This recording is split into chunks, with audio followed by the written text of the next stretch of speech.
So, first time I masturbated was when I was 12 years old. And it was to a Calvin Klein underwear ad. And I had no freaking clue what I was doing. And it was, my parents were prudes, they just never explained anything. So, when I finished, I literally thought I had like damaged my penis. Like, if you rupture your spleen, I literally thought, okay, oh my God, what did I do? And I took the ad and I slid it underneath my bed. And I said to myself, I am never doing this again.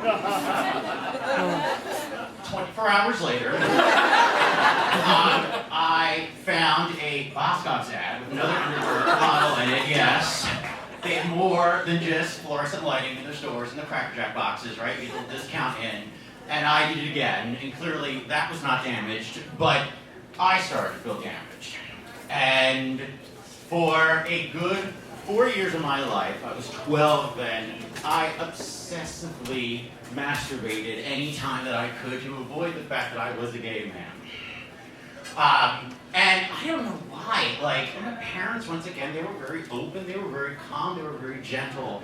But for some reason in my crazy mind, my superstition began that I was damaged. And that my parents didn't know. Despite the fact that I had started to amass a large collection of jerk-off material under my bed and just kind of erupted from underneath the covers. It didn't help, too, I grew up in Columbus, New Jersey. Didn't even know Columbus, New Jersey. No, if you want to get one person, that's what I would expect. But the only thing in Columbus, New Jersey is the Columbus Farmers Market. In the flea market, you can go get your counterfeit Coach bag. Instead of C's, there are G's on it, right? And that's just the only thing in Columbus. So, despite the fact that I was feeling so ashamed of myself, it didn't stop. I mean, my collection. I mean, anywhere I would go.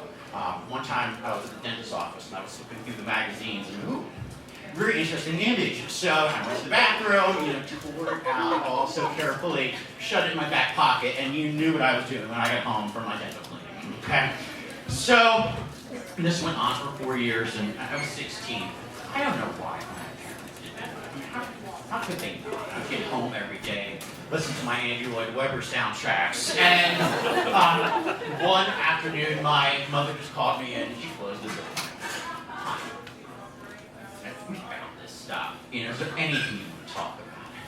So, this is brilliant on my end. I had just finished reading in honors English. I Know Why the Cage Bird Sings by Maya Angelou. Okay, and I remember there's that one scene in the book where Maya Angelou recalls her attraction to another woman.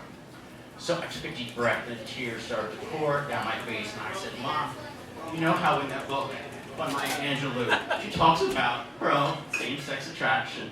I think I have the same thing, and of course, I compare myself to Maya fucking and my mother just held me, and I cried for about a minute, and she finally said, Bryan, we all knew. Later that afternoon, I sat down with my father and told him the same story. It was the second time in my life I ever saw my father cry. And, hey, it's many years later, and it's been a heavy therapy bill later, trust me, but it's come to the conclusion two things. My first superstition, I'm not damaged. I am not. The other superstition, very clearly, was the fact that I thought I damaged things. I'm now 31 years old. I was 12 then. Ladies and gentlemen, every single day of my life, since that first Calvin Klein ad till this very minute, I have masturbated every day of my life.